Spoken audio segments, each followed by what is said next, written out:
Hello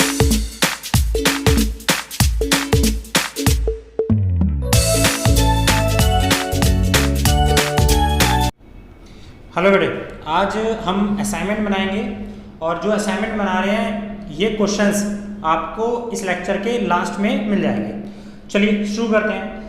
आज का सबसे पहला क्वेश्चन बेटे ये है कि हमें ये बोला गया है कि एक ऑयल ड्रॉप है और उस ऑयल ड्रॉप पे 10 इलेक्ट्रॉन्स हैं, उसके ऊपर लोकेट है, उसके ऊपर रिवॉल्व कर रहे हैं। और ये जो ऑयल ड्रॉप है ये दो कैपेसिटर्स हैं, दो प्लेट है कैपेसिटर की, जिसका डिस्टेंस 5 मिलीमीटर का है, उसके बीच में रखी है। और अगर इस ड्रॉप का जो मास है वो 3 × 10⁻⁻16 किलोग्राम का है, तो हमें ये बताना है कि हमें कितनी वोल्टेज लगानी पड़ेगी कि ये ड्रॉप बैलेंस हो जाए। ये बैलेंस का मतलब ये ड्रॉप जहां पे रखी थी ये ड्रॉप वहीं पर रखी है। जरा देखते हैं कैसे बेटे। देखिए, जैसे कि suppose to be question number first की बात करते हैं। ये एक capacitor, this is suppose to be a capacitor. अगर ये कैपेसिटर है तो ये कैपेसिटर की दो प्लेट्स हैं।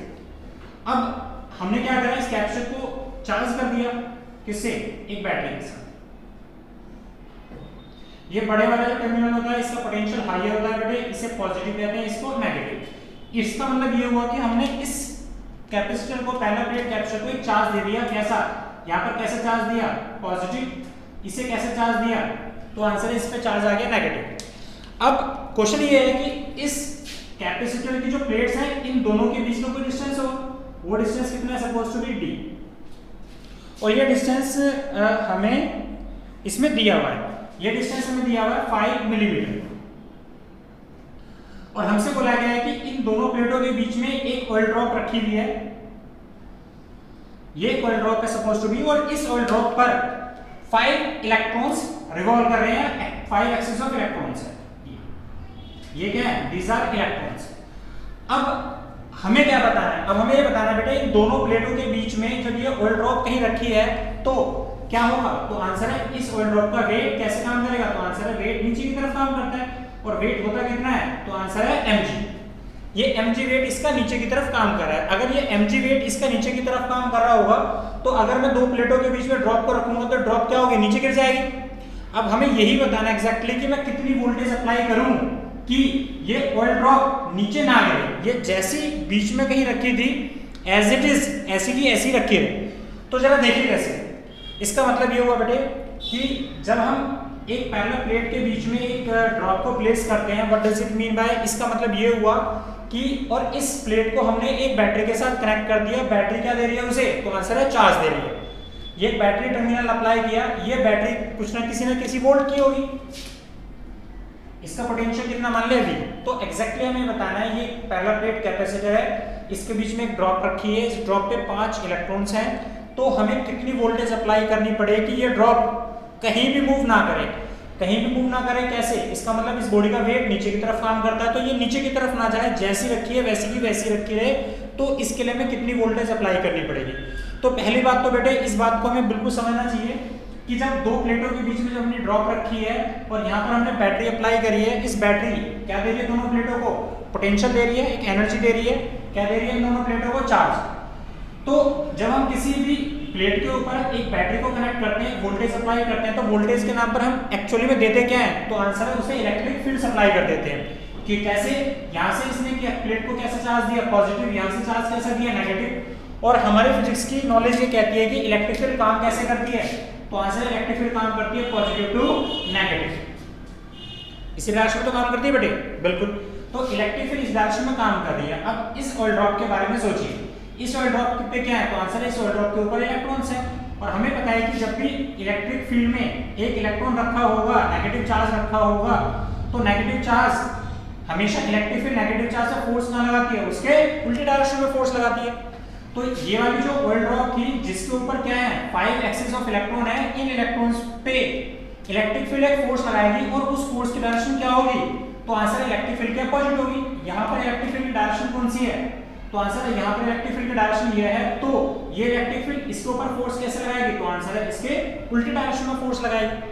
अब हमें एग्जैक्टली ये पता है बेटे कि अगर ये वाली ड्रॉप मूव करेगी या नहीं करेगी, उसकी शर्त क्या है? आंसर है नेट फोर्स। अगर इस बॉडी पर नेट फोर्स होगी तो ये चलेगी, तो ये बॉडी किस में नहीं होगी? तो आंसर है बॉडी, ये जो ड्रॉप है ये रेस्ट में नहीं होगी। अगर रेस्ट में, अगर हमें किस दुनिया में किसी भी चीज को अगर हमें रेस्ट में करना है तो उसके लिए नेसेसरी कंडीशन क्या है? तो आंसर है उसके लिए नेसेसरी कंडीशन ये है कि उस पर नेट फोर्स 0 हो जाए। तो किसी भी बॉडी पर नेट फोर्स 0 की शर्त क्या है? अगर इस इलेक्ट्रॉन पर इलेक्ट्रिक फील्ड इधर फोर्स लगा रही है, तो अगर मैं चाहता हूं कि ये चले ना, तो मुझे फोर्स कहां लगानी पड़ेगी? तो आंसर है इसके उल्टे डायरेक्शन में फोर्स लगानी पड़ेगी। कितनी? तो आंसर है जितनी फोर्स ये लगा रहा है उतनी फोर्स मुझे इस डायरेक्शन में लगानी पड़ेगी। तो इस बॉडी पर नेट फोर्स, इस इलेक्ट्रॉन पर नेट फोर्स कितना होगा? 0। नेट फोर्स 0 होगा तो कहीं चलेगा नहीं। तो एग्जैक्टली क्वेश्चन भी यही कह रहा है बेटे कि मैं कितनी वोल्टेज अप्लाई करूं कि ये वोल्टेज इस ड्रॉप पर इस डायरेक्शन में जो फोर्स लगा रही हो एग्जैक्टली फोर्स किसके इक्वल हो? इस ड्रॉप का जो वेट नीचे की तरफ फोर्स लगा रहा है उसके इक्वल हो, जो इस ड्रॉप को कहीं चलने ना दे। तो वो कितना होगा? तो उसको आसानी से निकाल सकते हैं बेटे। इस ड्रॉप के ऊपर कितने नंबर ऑफ इलेक्ट्रॉन है? तो इसमें दिया है 5 एक्सिस ऑफ इलेक्ट्रॉन, इसके ऊपर ऐसे रिवॉल्व कर रहे हैं। और इसने बोला है ये जो ड्रॉप है इसका मास कितना है? तो इसका मास दिया बेटे 3 × 10⁻⁻6 kg। तो अब हमें ये बताना है कि हम कितनी वोल्टेज अप्लाई करेंगे। तो देखिए कैसे निकालते हैं।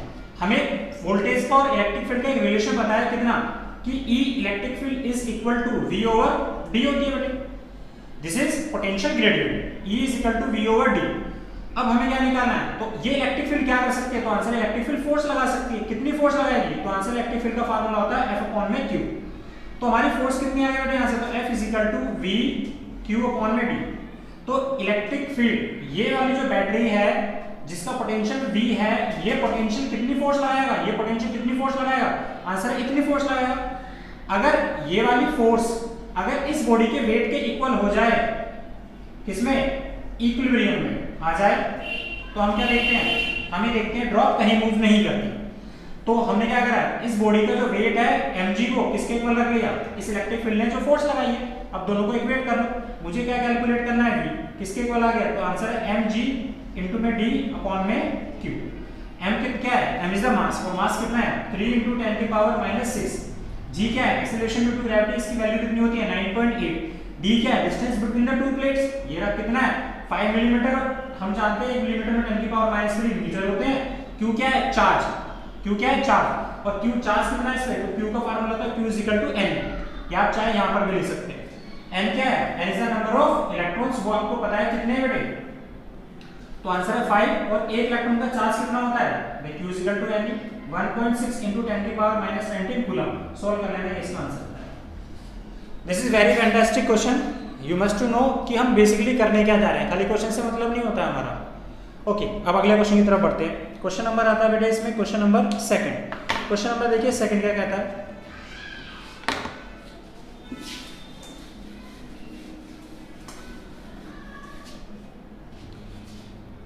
क्वेश्चन नंबर 2 ये कहता है कि एक मेटालिक स्फेरिकल शेल है। शेल हम लोग जानते हैं। क्वेश्चन नंबर 2, शेल किसे कहते हैं? बेसिकली शेल होलो सरफेस को कहते हैं। कोई भी एक बॉडी जो अंदर से खाली है उसे शेल कहते हैं।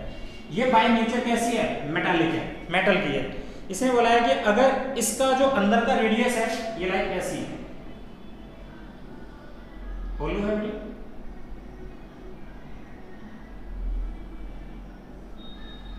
इसका अंदर का जो रेडियस है वो कितना दिया हुआ है? r1, और जो बाहर की सरफेस है उसका रेडियस कितना है?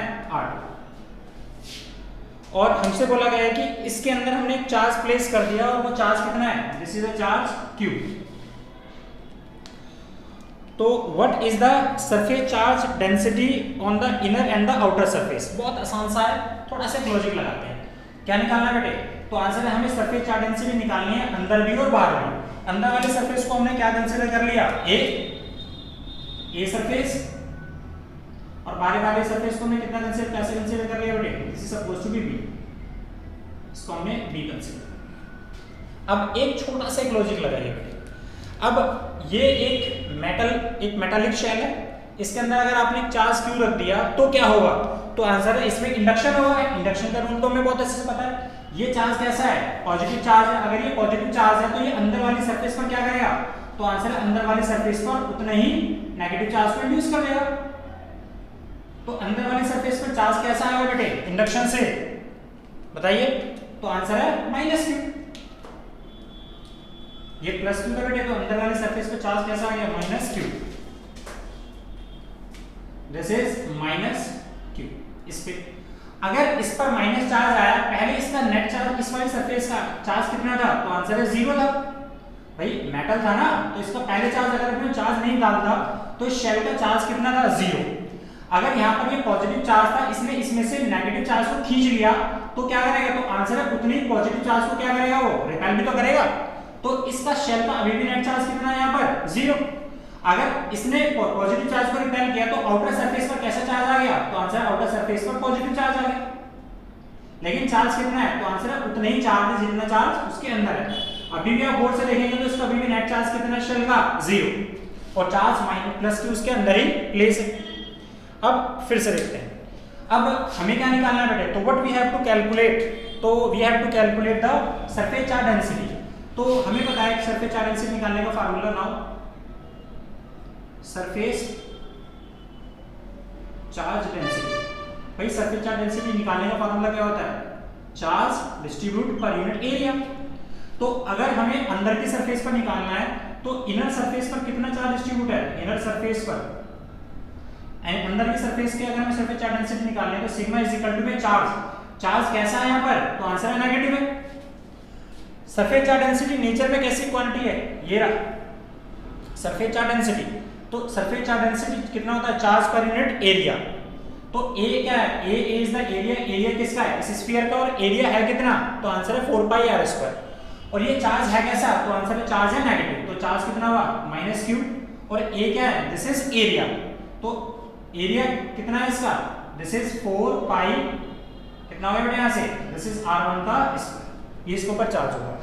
इसी तरह से इसकी बाहर वाली आउटर सरफेस पर कितना होगा, तो आंसर आउटर सरफेस पर अगर हमें निकालना है तो कितना करेंगे, तो आंसर है सिग्मा 2 इज इक्वल टू, बाहर वाली सरफेस पर कितना है, +q अपॉन में 4πr2 का स्क्वायर। ये इनकी सरफेस चार्ज डेंसिटी। बहुत अच्छा सा क्वेश्चन है, छोटा सा लेकिन समझना चाहिए आपको। अगला क्वेश्चन पढ़ते हैं, क्वेश्चन नंबर है बेटा इसमें 3rd। देखिए क्वेश्चन नंबर अगर हम 3rd की बात करें तो इसमें भी देखिए एक बहुत छोटा सा कंसेप्ट है। अभी तो मैं इसको डायरेक्ट बताता हूँ, मैं इसको पूरा एक लेक्चर में बहुत अच्छे से डिटेल में समझाऊंगा। एंट्रेंस एग्जाम में इसके बहुत क्वेश्चन देखने को मिलते हैं, इसमें तो बड़ा छोटा सा है। क्वेश्चन ये है बेटे कि हमें क्यूब दिया गया है, ये सपोज टू बी एक क्यूब है,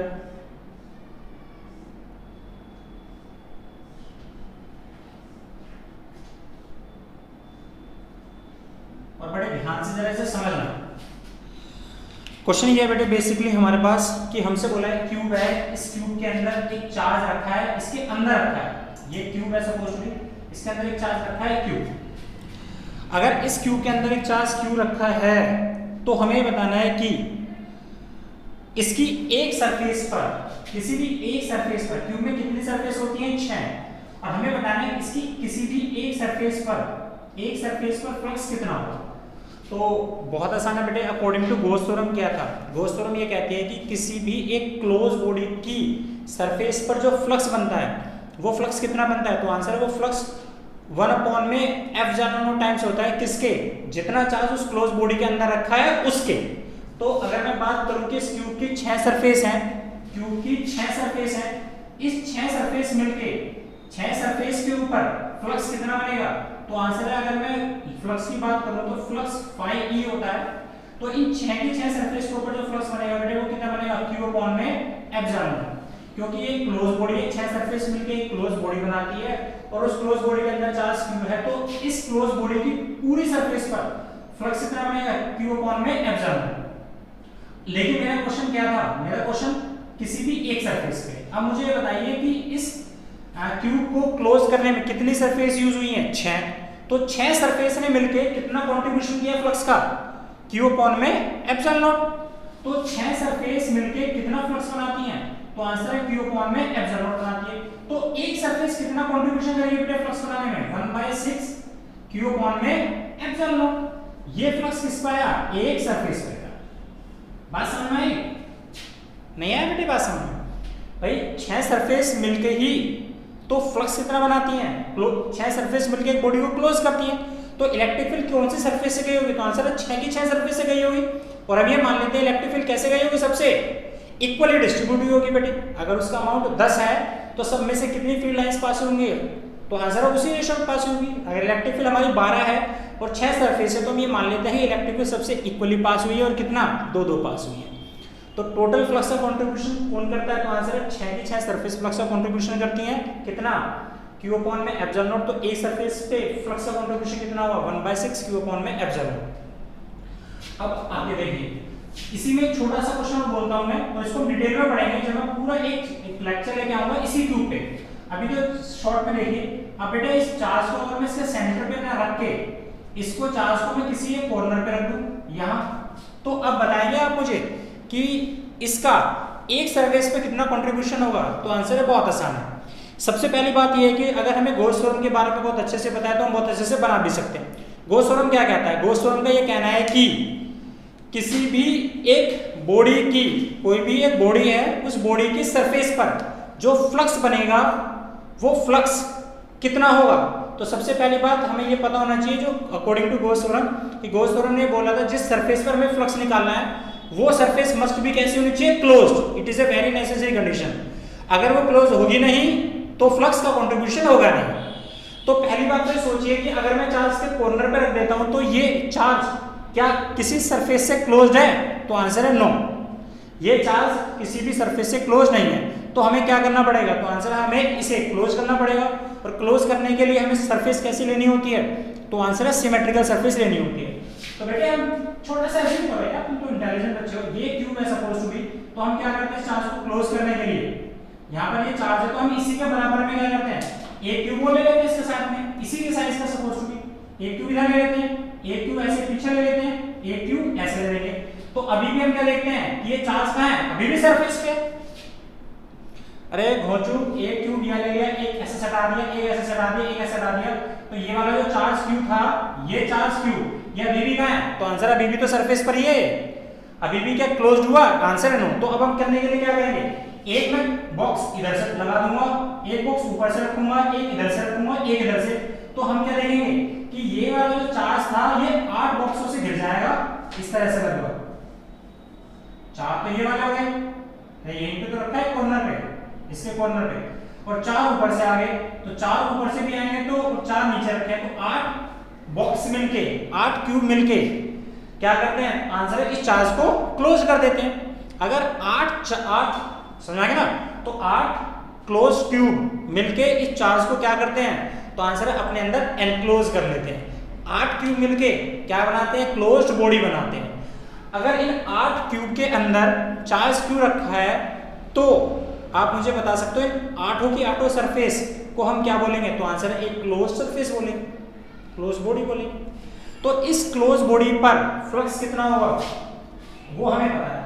बड़ा ट्रिकी क्वेश्चन है, एंट्रेंस एग्जाम में बहुत पूछे जाते हैं। तो हमें पता है कि 8 सरफेस ने मिलकर जो फ्लक्स बनाया होगा वो फ्लक्स कितना बनाया होगा, तो आंसर है Q अपॉन में एप्सिलॉन। ये तो बनाया क्वेश्चन नंबर, इसका बी पार्ट है बेटे। तो 8 सरफेस ने मिलकर कितना बनाया है, इतना। तो मुझे बता, लेकिन हमारा क्वेश्चन क्या है, हमारा क्वेश्चन है कि इस क्यूब की एक सरफेस पर कितना कंट्रीब्यूशन होगा। अब देखो जरा अच्छे से। तो आपको बताया कि 8 क्यूब थे लाइक दिस, 4 ये और 4 ये। तो एक क्यूब का, तो हमारा ओरिजिनल तो क्यूब ये था बेटे, जिसके ऊपर हमने क्या रखा हुआ था, एक चार्ज रखा हुआ, वैसे भी ले नीचे वाली ले। ये रहा हमारा cube, this is the cube, इसके ऊपर हमने चार्ज क्यूब रखा है। तो ये क्या है, हमारी एसएससी बॉडीज थी जिसने मिलकर क्या करा, हमें हेल्प किया, सपोर्ट किया इस बॉडी को, इस चार्ज को क्लोज करने के लिए। अब देखिए जरा छोटा सा इसका आंसर। तो हमें पता है कि 8 क्यूब मिलके 8 क्यूब 8 क्यूब्स मिलके कितना फ्लक्स बनाते हैं, Q अपॉन में एप्सिलॉन। तो एक क्यूब का कितना कंट्रीब्यूशन हुआ, तो आंसर है 1/8 Q अपॉन में एप्सिलॉन। अरे बात समझ में आई, नहीं आया बेटे समझ में, मस्ट रिमेंबर।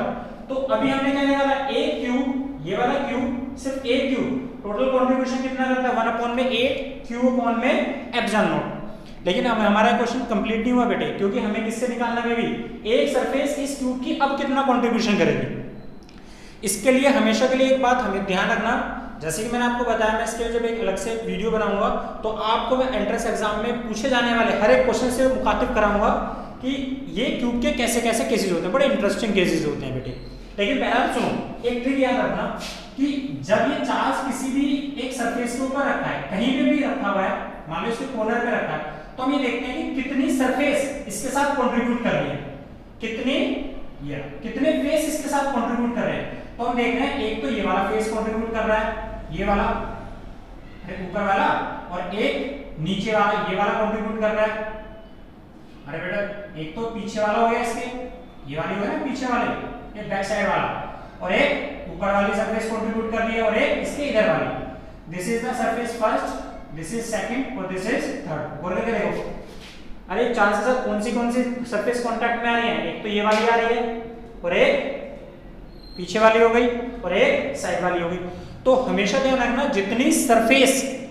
जितनी सरफेस पर ये चार्ज होगा वो फ्लक्स का कोई कंट्रीब्यूशन नहीं करते। इसका मतलब ये एक फेस है बेटे, ये एक सरफेस है, अगर इसके ऊपर चार्ज होगा तो वो चार्ज इस सरफेस पर इलेक्ट्रिक फील्ड कैसे बनाएगा, तो आंसर इसी डायरेक्शन में बनाएगा। अगर इस डायरेक्शन में इलेक्ट्रिक फील्ड बना रहा है अपने प्लेन पर ही तो बनाएगा, इलेक्ट्रिक फील्ड चारों तरफ रिलीज करेगा। अगर इस डायरेक्शन में वो इलेक्ट्रिक फील्ड रिलीज करेगा तो इसका नॉर्मल कैसे हुआ, एरिया वेक्टर वो इस डायरेक्शन में हुआ, इलेक्ट्रिक फील्ड कैसे आएगी, ऐसे। तो दोनों के बीच में एंगल कितना बना, 90, और cos 90 की वैल्यू होती है 0, तो फ्लक्स कितना बनता है 0, क्योंकि फ्लक्स का फार्मूला होता है EDS cos थीटा। तो बहरहाल जब उसको हम बाद में डिस्कस करेंगे, लेकिन अभी के लिए ट्रिक याद करिए कि जब भी हम किसी चार्ज को कहीं भी रखते हैं, चार्ज को, वो चार्ज जितनी सरफेस के साथ कंट्रीब्यूट करता है, कंट्रीब्यूट करना, वो चार्ज उतनी सरफेस पे क्या होगा, चार्ज की प्रॉपर्टी क्या है, अगर कंडक्टर है तो वो चार्ज मिलेगा, वो सरफेस पे फैल जाएगा बेटी। तो जितनी सरफेस के साथ ये कंट्रीब्यूट करेगा उसके फेस पर हमेशा फ्लक्स 0 होगा। तो मैंने देखा यहाँ पर ये चार्ज कितनी सरफेस के साथ कंट्रीब्यूट कर रहा है, 3 सरफेस के साथ, तो 3 सरफेस से फ्लक्स कितना होगा 0। टोटल क्यूब पे सरफेस कितनी है 6 में से 3 सरफेस का फ्लक्स 0 हो गया, तो बची कितनी 3। ये तो था। तो आपको पता है यहाँ पर कि 3, ये जो एक क्यूब में जो फ्लक्स बना है 1/8 Q/ε कितनी सरफेस में मिलकर बना है, तो आंसर 3 सरफेस में, 3 सरफेस मिलकर कितना फ्लक्स बना रही है 1/8 Q/ε। तो एक सरफेस कितना कंट्रीब्यूट करेगी, तो 1/24 Q/ε। ये फ्लक्स बनता है बेटे किस पे, एक सरफेस। पक्का थंबुल याद कर लीजिए, ये एंट्रेंस एग्जाम में बहुत पूछे जाते हैं। ठीक है, ओके आगे बढ़ते हैं। अगला एक छोटा सा क्वेश्चन है इसमें, देखिए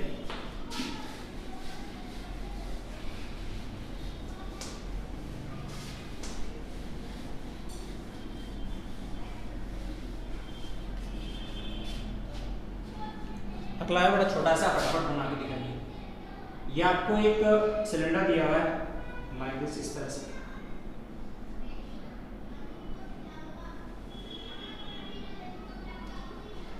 इस सिलेंडर के ऊपर बेटे चार्ज का डिस्ट्रीब्यूशन है, इसके ऊपर पॉजिटिव चार्ज डिस्ट्रीब्यूट है इस तरह से। आपको इसकी इलेक्ट्रिक फील्ड लाइंस निकालनी है, तो बहुत आसानी से निकाल लेंगे आप। आपको पता है पॉजिटिव से इलेक्ट्रिक फील्ड लाइंस कैसे होती है बेटे, आगे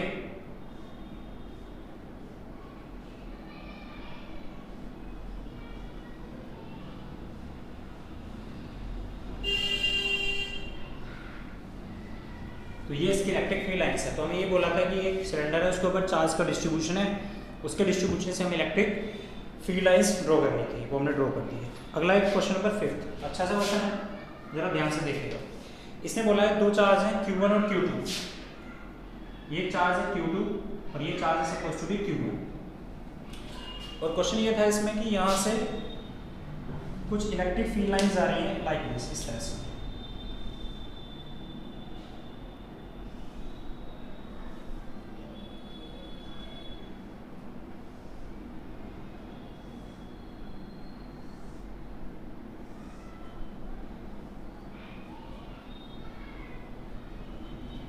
These are the electric field lines,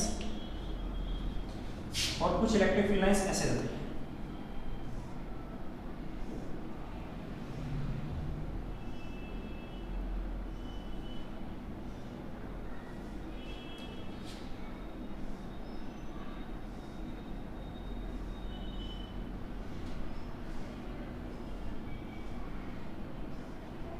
बहुत अच्छा सा क्वेश्चन है, छोटा सा है, थोड़ा सा समझिए। इसको थोड़ा सा अच्छे से बना लेते हैं। देखिए ये चार्ज कौन सा है, Q1 चार्ज है, और ये चार्ज कैसा है Q2।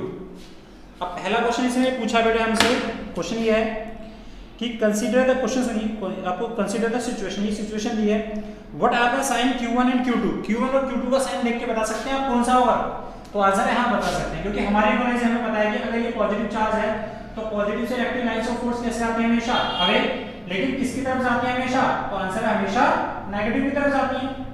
तो हमें पता है कि अगर पॉजिटिव से किसी भी एक चार्ज से इलेक्ट्रिक फील्ड अवे बाहर की तरफ जा रही है तो वो इंडिकेट करेगा कि वो नेचर में बाय नेचर कैसा है, पॉजिटिव चार्ज है, और जिसकी तरफ आती है वो बाय नेचर कैसा होगा, तो आंसर है नेगेटिव। तो देख के बताइए किससे इलेक्ट्रिक फील्ड लाइंस किसकी तरफ आ रही है और किससे दूर जा रही है, तो हमने देखा Q1 की तरफ इलेक्ट्रिक फील्ड लाइंस आ रही है, Q1 की तरफ इलेक्ट्रिक लाइंस फोर्स आ रही है, इसका मतलब Q1 बाय नेचर कैसा होगा, नेगेटिव। Q2 से इलेक्ट्रिक लाइंस ऑफ बाहर की तरफ जा रही है तो पक्का Q2 कैसा होगा बाय नेचर, पॉजिटिव। बस समझ में आती है। अब अगली बात, अब हमें ये बताना है कि Q1 और Q2 का मैग्नीट्यूड कितना है। तो मैंने आप लोगों को एक फॉर्मूला बताया था बेटे, एक चार्ज कितनी नंबर ऑफ फील्ड लाइंस निकालता है, तो हमें बताया कि n इज इक्वल टू में q अपॉन में एप्सिलॉन नॉट होता है। n क्या होता है, n is the number of field lines. एक चार्ज कितनी फील्ड इलेक्ट्रिक फील्ड लाइंस बना सकता है, तो आंसर का फार्मूला ही होता है। तो हमें सिंपल सा पता है number of field lines is directly proportional to charge, तो जितना ज्यादा चार्ज का मैग्नीट्यूड होगा उतनी नंबर ऑफ फील्ड लाइंस ज्यादा होंगी, ठीक है। अब इसमें आइए और इसमें बना के दिखाइए मुझे। अब मैं इसमें Q2 की बात करूं तो आप मुझे बता सकते हैं Q2 से कितनी नंबर ऑफ फील्ड लाइंस बाहर निकल रही हैं, तो आंसर है 1 2 3 4 5 6 7 8 9 10 11 12 13 14 15 16 17 18, तो Q1 से कितनी फील्ड लाइंस निकल रही हैं, 80। तो हम यहाँ पर क्या लिखेंगे बेटे, तो आंसर है यहाँ पर हम Q को क्या लिख सकते हैं, Q is equal to n into में एप्सिलॉन नॉट लिख सकते हैं, देखिए तो पता है। तो हमारा चार्ज Q2 कितना हुआ, तो आंसर है n is the number of field lines, और नंबर ऑफ फील्ड लाइंस इसमें जा रही है 18, और कितना हुआ एप्सिलॉन नॉट, इसको इक्वेशन फर्स्ट बना। अब Q1 पे आ जाइए, Q1 is equal to formula तो ये होगा ना n इंटू में एप्सिलॉन नॉट, तो n पर कितनी फील्ड लाइंस आ रही हैं, 1 2 3 4 5 6, तो Q1 पर 6 फील्ड लाइंस आ रही हैं, तो ये 6 लिख दिया बेटे, और कितना हुआ एप्सिलॉन नॉट, तो ये हो गया। तो अब क्या करेंगे, दोनों को डिवाइड करेंगे, 6 किया 18, तो चार्ज कितना है बेटे Q2 अपॉन में Q1, इसका रेशियो कितना आ गया 3:1, समझ में आया। अरे Q1 का चार्ज कितना है, तो आंसर हम ये बोल सकते हैं जो Q1 है Q2 है वो 3 टाइम्स है किसका, Q1 के मैग्नीट्यूड का, लेकिन दोनों का नेचर कैसा है, तो आंसर दोनों का नेचर अपोजिट है। अगला क्वेश्चन देखिए, बहुत छोटा सा क्वेश्चन है, आप लोगों से पूछता हूँ मैं, जरा मुझे बताइएगा। क्वेश्चन ये बेटे कि सपोज टू बी दो बॉडीज हैं, देयर द टू बॉडीज, इन दोनों बॉडीज का जो मास है बेटे, दोनों बॉडीज का मास कैसा बिल्कुल इक्वल है, ठीक। अब हमने कुछ ऐसा किया कि इस बॉडी पर हमने कुछ पॉजिटिव चार्ज दे दिया और उतना ही हमने इस बॉडी पर नेगेटिव चार्ज दिया। फिर से सुनिए, दो बॉडीज शुरुआत में कैसे थी, इनिशियली कैसे है दोनों बॉडी, तो आंसर है दोनों बॉडी इनिशियली न्यूट्रल है, दोनों के ऊपर कोई चार्ज नहीं, लेकिन दोनों का मास बिल्कुल एक दूसरे के इक्वल है। अब हमने क्या करा, कुछ ऐसा किया कि इस बॉडी पर हमने पॉजिटिव चार्ज दिया और इस बॉडी पर उतना ही नेगेटिव चार्ज दिया। तो क्या आप मुझे बता सकते हैं कि दोनों का चार्ज देने के बाद मास सेम रहेगा, कम हो जाएगा या उतना ही रहेगा, तो इसका आंसर है मास, जो पॉजिटिव चार्ज बॉडी होगी उसका मास स्लाइटली कम हो जाएगा और जिस बॉडी का जो मास जो चार्ज है वो नेगेटिव है उसका मास स्लाइटली बढ़ जाएगा। क्यों, क्योंकि हमें पता है किसी भी एक बॉडी पर नेगेटिव चार्ज आता कब है, तो आंसर है जब उसके ऊपर एक इलेक्ट्रॉन आकर बैठता है। जब हम दो बॉडी को आपस में रब करते हैं तो एक बॉडी क्या करती है, तो आंसर है एक बॉडी इलेक्ट्रॉन को लूज कर देती है।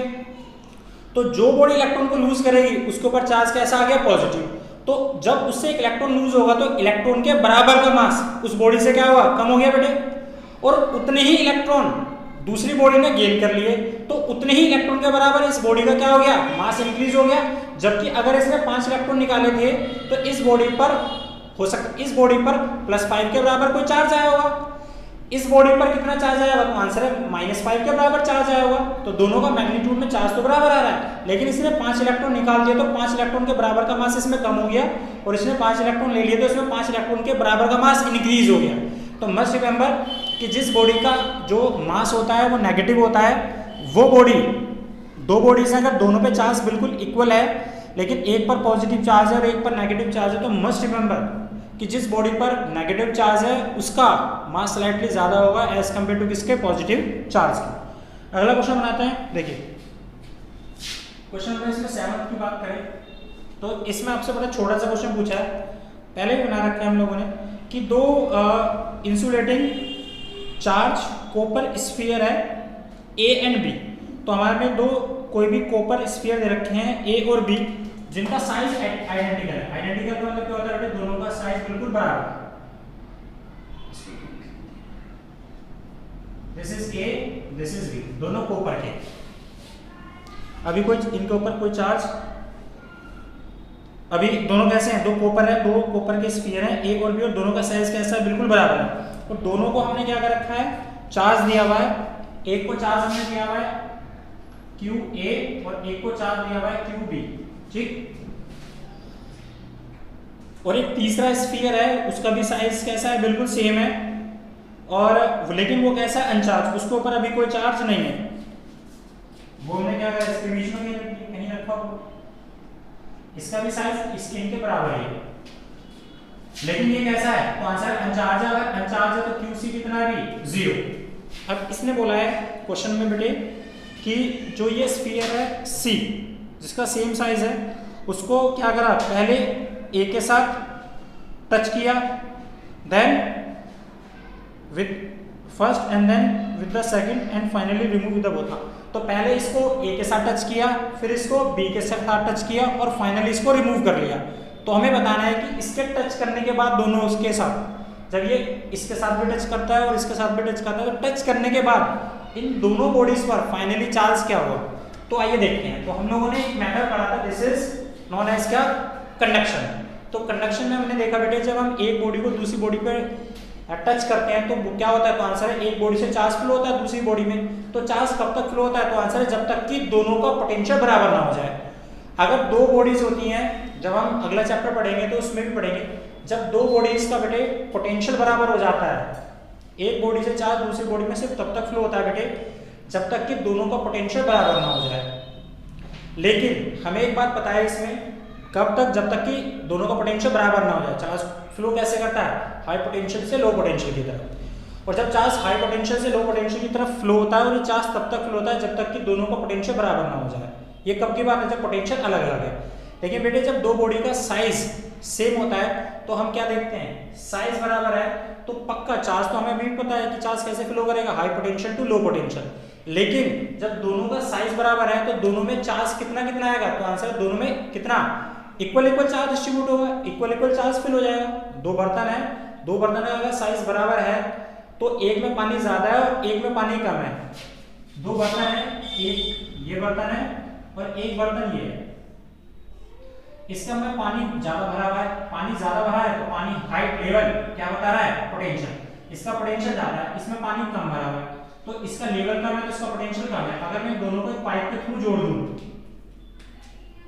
पाइप के थ्रू जोड़ दूं तो पानी कैसे फ्लो होगा, आंसर हम देखते हैं, पानी high potential to low potential की तरफ फ्लो होगा, जिसका पानी ज्यादा है उससे कम की तरफ जाएगा। और कब तक फ्लो होगा बेटे, जब तक कि दोनों में पानी, अरे कब तक फ्लो होगा, तो आंसर है जब तक कि दोनों में पानी दोनों में इक्वली डिस्ट्रीब्यूट ना हो जाए। क्या किसी में कम और ज्यादा होगा, आंसर है नो बेटे।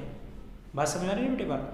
तो हम ये देखते हैं कि अगर दोनों का साइज अच्छा कम और ज्यादा होता, तो अगर हम देखते हैं इसको पाइप को पतला कर देता, इतना सा पाइप कर देता, तो अभी भी पानी कैसे फिल होगा बेटे, तो answer high potential to low potential होगा।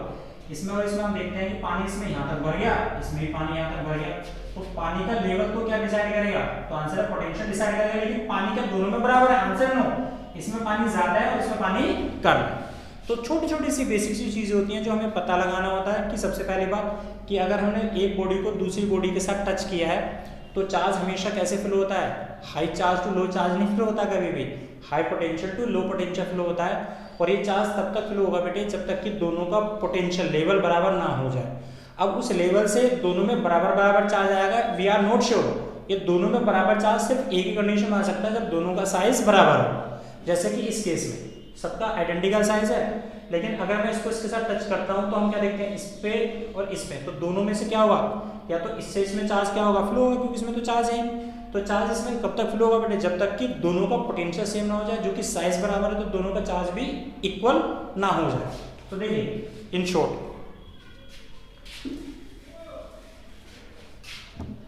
तो जैसे बेटे हम इस फर्स्ट बॉडी को इसके साथ टच करते हैं तो हम क्या देखते हैं, केस फर्स्ट में,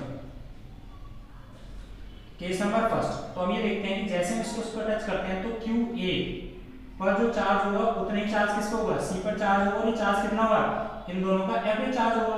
QC पे चार्ज कितना है, 0/2, तो कितना आ गया, QA/2। तो QA और QC पर दोनों पे चार्ज कितना हो गया, QA/2। अब दूसरे केस में क्या करा गया बेटे, केस सेकंड में इसको उठा के इसके साथ टच कर दिया। तो अब हम ये देखते हैं इसके ऊपर चार्ज कितना है, तो ये कितना हो गया, QC कितना हो गया, QC' हो गया, और ये कितना है, तो आंसर है ये QB है।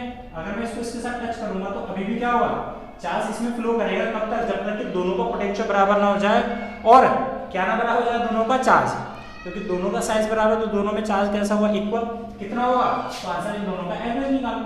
तो QB' और QC डबल डैश लिख देते, क्योंकि बेटा इसका चार्ज अलग हो जाएगा ना।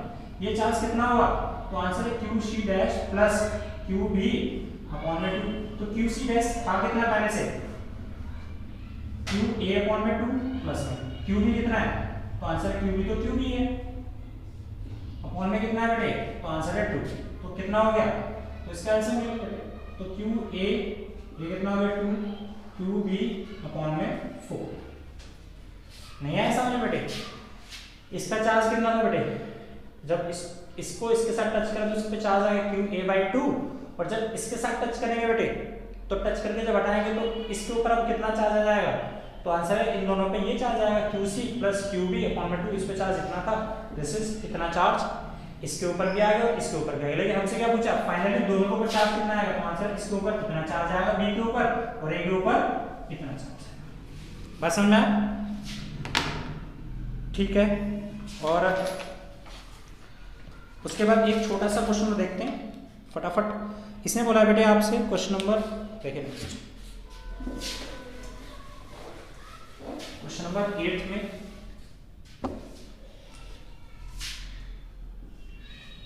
क्वेश्चन नंबर 8 में आपसे बोला, बड़ा अच्छा सा क्वेश्चन है, छोटा सा, कि आपसे बोला गया है कि 2 पॉइंट चार्ज है Q1 और Q2 को एक दूसरे के नजदीक रखे हुए हैं दोनों। तो आपसे पूछा what is the nature of the force act between them. देखो क्वेश्चन क्या है, दो चार्ज है Q1 और Q2, अगर बोला है Q1 और Q2 ये लेस देन 0 है, दोनों लेस देन 0 है, तो इन दोनों के बीच में फोर्स कैसी होगी, अट्रैक्शन की होगी, रिपल्शन की होगी, या होगी नहीं, तो आंसर है चार्ज है तो बेटा फोर्स तो होगी ना। अब आपको बताया कि इन दोनों का मल्टीपल क्या है, 0 से छोटा है। अगर 0 से छोटा है, पहले तो क्वेश्चन को समझिए, whenever the question is to be asked in the examination, the question is that कि what will be the nature of the force। तो nature of the force means there are the two type of the nature of the force, first one can be attractive, the second one would be repulsive। दोनों में से कोई होगा। attraction कब होता है, तो आंसर जब अपोजिट होते हैं, repulsion कब होता है, जब एक जैसे होते हैं। तो अब बताइए कैसा होगा, अगर Q1 Q2 लेस देन 0 है तो इसका क्या मतलब है, इसका मतलब इन दोनों का प्रोडक्ट 0 के से छोटा होगा, 0 से छोटा होगा मतलब कैसा होगा, नेगेटिव में। तो इन दोनों का मल्टीपल नेगेटिव में क्या हो सकता है, अगर मैं मान लूं Q1 कैसा है, पॉजिटिव, और Q2 कैसा है, नेगेटिव, तो पॉजिटिव और नेगेटिव को अगर मैं मल्टीप्लाई करूंगा तो इन दोनों का मल्टीपल कैसा होगा, नेगेटिव होगा। या Q1 को नेगेटिव कर लो, Q2 को पॉजिटिव कर लो, तब भी कैसा होगा, अरे तब भी तो लेस देन 0 ही आएगा। तो इसका मतलब क्या हुआ, चाहे Q1 पॉजिटिव हो या Q2 नेगेटिव हो, या Q1 नेगेटिव हो Q2 पॉजिटिव हो, जब इन दोनों को मैं मल्टीप्लाई करूंगा तो इन दोनों का मल्टीपल हमेशा लेस देन 0 आएगा। इसका मतलब एक पर पॉजिटिव चार्ज होगा और एक पर नेगेटिव होगा, और पॉजिटिव और नेगेटिव चार्ज इन दोनों के बीच में हमेशा क्या होता है, अट्रैक्शन। क्या होगा बेटे, अट्रैक्शन, ये दोनों अट्रैक्ट करेंगे। इसी से रिलेटेड मैं एक छोटा सा क्वेश्चन देता हूं आपको, ऐसे कुछ छोटा सा, अगर मैं आपसे बोलता हूं Q is less than 0, comment section में जो फटाफट बताइएगा Q इज लेस देन 0 है तो इसके लिए इलेक्ट्रिक फील्ड लाइंस कैसे ड्रॉ करेंगे आप। तो आपको पता है Q इज लेस देन कितना है, 0 है, तो इसका मतलब Q कैसा होगा बाय नेचर, नेगेटिव, और नेगेटिव चार्ज से इलेक्ट्रिक फील्ड लाइंस कैसे होती है, इनवर्ड। शाबाश। अगर मैं कहता हूं Q इज ग्रेटर देन 0 है तो भाई 0 से बड़ा है तो पॉजिटिव होगा, पॉजिटिव है तो प्लस को लीजिए, और पॉजिटिव से इलेक्ट्रिक फील्ड लाइंस कैसे आती हैं, अगला क्वेश्चन देखिए। अगला क्वेश्चन ये है बेटे, क्वेश्चन नंबर 9, आपसे पूछा है कि इलेक्ट्रोस्टैटिक एक्सपेरिमेंट जो है do not work well in humidity why, कि जो बेसिकली जो हमारे इलेक्ट्रोस्टैटिक के एक्सपेरिमेंट होते हैं, ये बहुत बार मैंने नीट में भी देखा है इस क्वेश्चन को, कि ये क्वेश्चन डायरेक्टली पूछा गया है कि जो इलेक्ट्रोस्टैटिक के हमारे एक्सपेरिमेंट होते हैं वो बेसिकली हम अगस्त के जो सीजन, अगस्त और जुलाई मिड और अगस्त में हम बेसिकली नहीं करते, जिन डेज में ह्यूमिडिटी ज़्यादा होती है। क्यों? क्योंकि इलेक्ट्रोस्टैटिक के एक्सपेरिमेंट में हम बेसिकली क्या करना चाहते हैं, चार्ज को एक लोकेशन पर स्टोर करना चाहते हैं, चार्ज को हम एक जगह स्टैटिक करना चाहते हैं, चार्ज को हम एक जगह रखना चाहते हैं। लेकिन ह्यूमिडिटी में बेसिकली होता क्या है, तो जिस भी सरफेस पर हम इसे रखेंगे तो चार्ज वहाँ पर रुक जाता है। एयर कैसे है, ड्राई एयर होगी तो ड्राई एयर कैसे होती है, तो dry air is that is behave as a insulator, insulator की तरह बिहेव करता है। तो सराउंडिंग में ड्राई एयर है, चार्ज जहाँ रखा है वहीं का वहीं रखा जाएगा। लेकिन ह्यूमिडिटी डे में क्या होता है बेटे, जब बरसात का सीजन आता है, जब ह्यूमिडिटी बढ़ जाती है, तो उन सीजन में होता क्या है, तो आंसर है जो एयर होती है वो उसमें क्या आ जाता है, मॉइस्चर आ जाता है। मॉइस्चर मींस वाटर आ जाता है। और वाटर कैसे बिहेव करता है, एक गुड कंडक्टर की तरह बिहेव करता है उसमें। तो जैसे ही वो एयर उसके साथ कॉन्टैक्ट में आती है तो उससे जो जिस सरफेस के ऊपर हमने चार्ज रखा उससे वो चार्ज क्या होता है, लीक होना स्टार्ट हो जाता है, उससे बाहर की तरफ चलना शुरू कर देता है। और जब चलना शुरू होता है तो हम देखते हैं कि हमने चार्ज का मैग्नीट्यूड तो 2 कूलम का लिया था, लेकिन वो 2 कूलम का चार्ज उतना रहता ही नहीं, क्योंकि चार्ज क्या हो गया, आगे फैलना शुरू हो गया। तो इसलिए एक्यूरेसी करने के लिए और प्रिसीजन वैल्यू निकालने के लिए हम इन एक्सपेरिमेंट को बेसिकली ह्यूमिडिटी जो ह्यूमिड डे होते हैं उनमें हम बेसिकली नहीं करते। एक छोटा सा क्वेश्चन देखिए, क्वेश्चन नंबर 10। तो क्वेश्चन नंबर 10 अगर मैं आपसे बोलता हूँ Q1 + Q2 is equal to 0 है, इससे आपको क्या पता चलता है? इससे हमें 2 चीजें पता चलती हैं कि पहली बात कि charge is additive in nature, charge को हम ऐड कर सकते हैं, विल साइन पॉजिटिव हो या नेगेटिव हो उनके साथ के एल्जेब्रिकली चार्ज को हम ऐड कर सकते हैं। अरे Q1 + Q2 मुझे 0 दे रहा है, तो इसका मतलब क्या है, एक पर जितना पॉजिटिव हो उसको उतना ही नेगेटिव चार्ज होगा। तो पहला तो ये समझ में आया। इसके 2 तरह से आंसर देने हैं आपने, कि पहला तो हमें ये बताते हैं, कुछ रेफरेंस बुक में कुछ टीचर्स ऐसे बताते हैं Q1 और Q2 क्या रिप्रेजेंट करता है, तो आंसर Q1 Q2 ये रिप्रेजेंट करता है कि चार्ज का नेचर कैसा होता है, एडिटिव, वो एल्जेब्रिकली ऐड हो सकता है।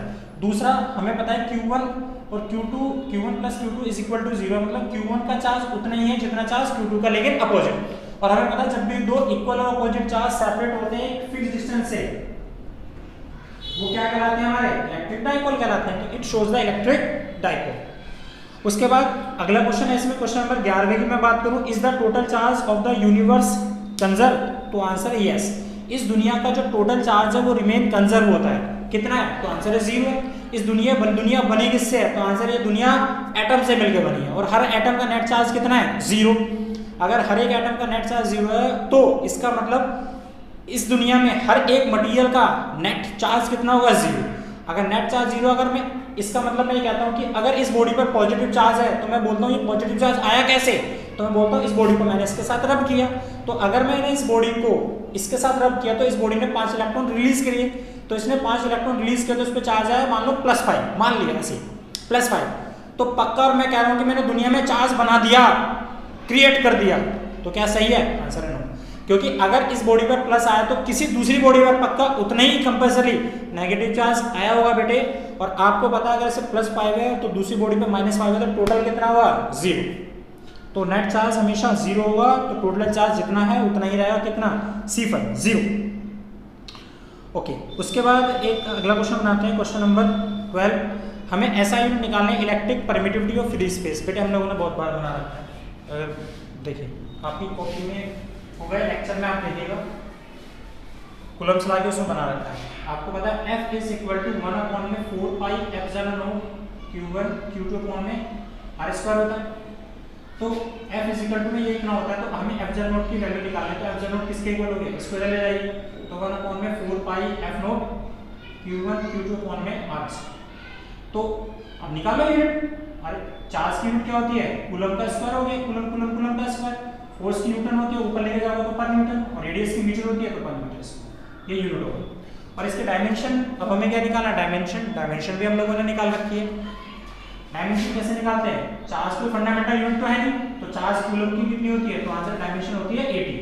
अरे चार्ज का 80 होती है डायमेंशन चार्ज की, और उसकी डायमेंशन होती है एम्पियर टाइम। और न्यूटन क्या है, फोर्स, तो फोर्स की डायमेंशन होती है mL/t-2, और मीटर है तो लेंथ R, रेडियस की कितनी होती है, तो आंसर है मीटर। दिस इज अगला यार फटाफट बना रख के, तो ε0 इज इक्वल टू में चार्ज की कूलम, अरे चार्ज a²t², फोर्स की mL/t-2, रेडियस l², सोल्व कर लो इसको, कितना आ गया m-1, ऊपर चला जाएगा L की पावर 3 ऊपर जाएगा तो L की पावर -3, और ये कितना का T ऊपर जाएगा तो ये a square T -4 m -1 L की क्यूब ऊपर जाएगा तो L की पावर -3 a स्क्वायर, और T ऊपर जाएगा तो T की पावर 4 इसी तरह। उसके बाद अगला है क्वेश्चन नंबर 14। क्वेश्चन नंबर 14 देखिए छोटा सा।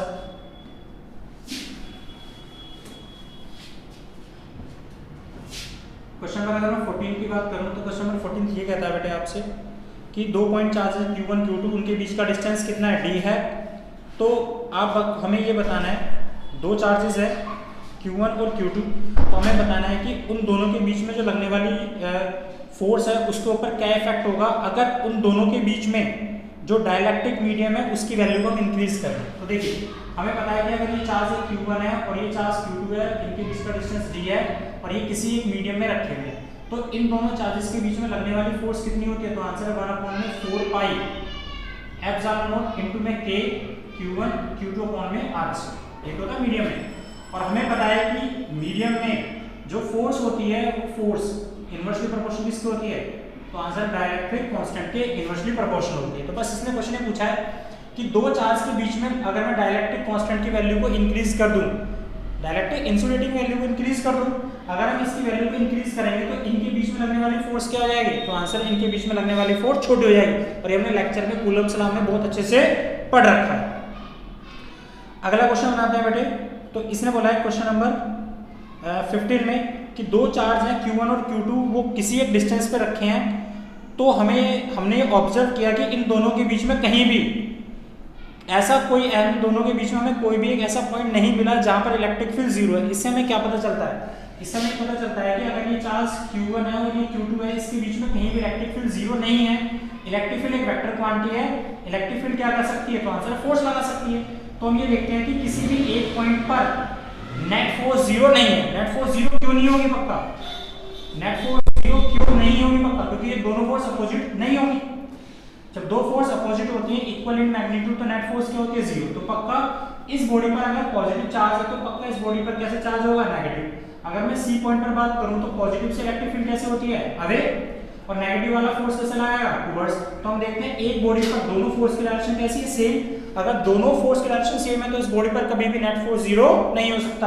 कब, जब चार्ज इन दोनों के बीच में प्लेस हो। तो चार्ज को मैं यहाँ रखूं, यहाँ रखूं, यहाँ रखूं, यहाँ रखूं, कहीं भी रखूं, तो इन दोनों चार्ज के बीच में कहीं भी इलेक्ट्रिक फील्ड जीरो नहीं होगी, वैनिश नहीं होगी, खत्म नहीं होगी, हर जगह इलेक्ट्रिक फील्ड एग्जिस्ट करेगी। तो बस क्वेश्चन ये था कि इन दोनों चार्ज बताइए Q1 और Q2 चार्ज, ये जो चार्ज हैं बाय नेचर कैसे हैं, अगर इन दोनों चार्ज के बीच में जो लाइन इन दोनों को जोड़ रही है उनके बीच में इलेक्ट्रिक फील्ड कहीं भी जीरो ना हो, तो इसका मतलब ये होगा ये दोनों चार्ज बाय नेचर कैसे होंगे, अपोजिट होंगे। उसके बाद अगला क्वेश्चन देखो, एक क्वेश्चन आता है इसमें बेटे, एक इलेक्ट्रॉन और एक प्रोटॉन है, इन दोनों को हमने सेम इलेक्ट्रिक फील्ड में रख दिया।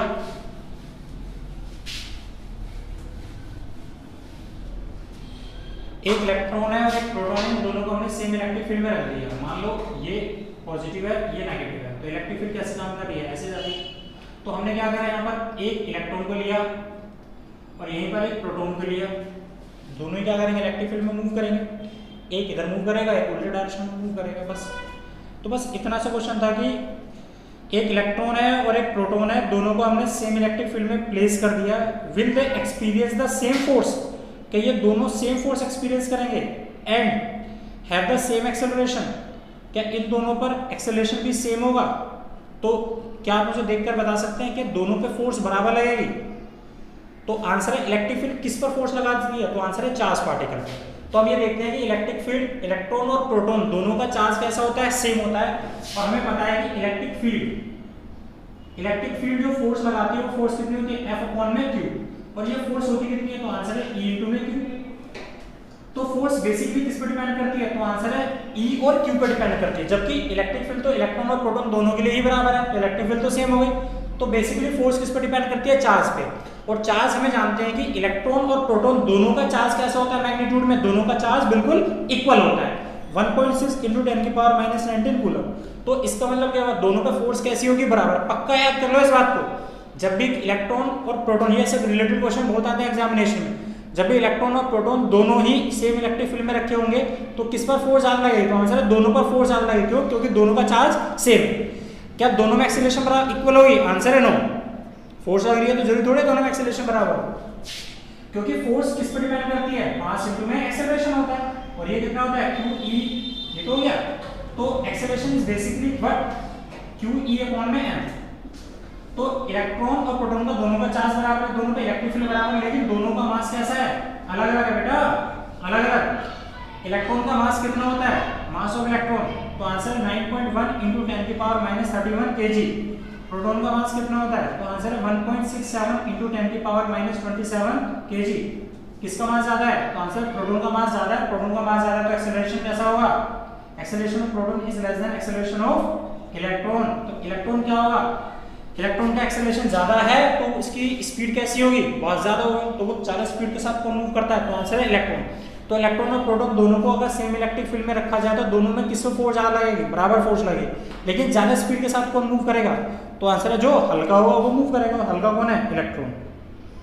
अगला सुनिए, अगला क्वेश्चन है इसमें कि क्वेश्चन नंबर 17 की when does an electric dipole place in a non uniform electric field what will happen to the dipole. ये हम लोगों ने पहले ही बना रखा है। जब हम इलेक्ट्रिक डाइपोल को नॉन यूनिफॉर्म इलेक्ट्रिक फील्ड में रखते हैं तो उस डाइपोल पर एक नेट फोर्स लगती है, और हमें पता है कि जब किसी भी एक डाइपोल पर नेट फोर्स लगेगी तो वो डाइपोल को मूव करना ही पड़ेगा। और उस डाइपोल का मोशन कैसा होगा? तो आंसर है लीनियर मोशन होगा।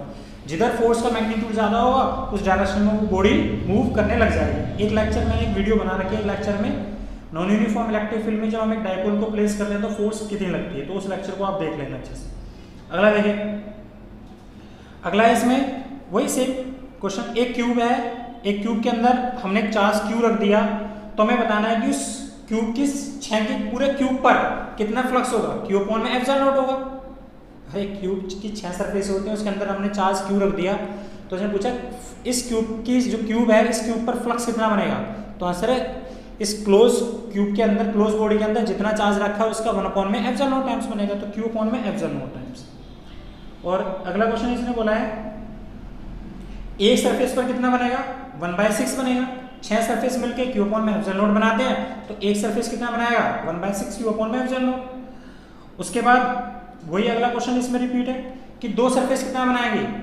अरे एक सरफेस 1/6 क्यू अपॉन में एप्सिलॉन नॉट बनाते हैं, 2 सरफेस कितना बनाएंगे? 2 3 है 1/3 क्यू अपॉन में एप्सिलॉन नॉट। ठीक है बेटे, सारे क्वेश्चंस हो गए हैं और अच्छे से करिएगा बेटे, कोशिश करो पढ़ने की। बहुत टाइम बहुत कम रहा है, मेहनत करो थोड़ा सा, ठीक है। चलो मिलते हैं फिर नेक्स्ट लेक्चर में। Thank you.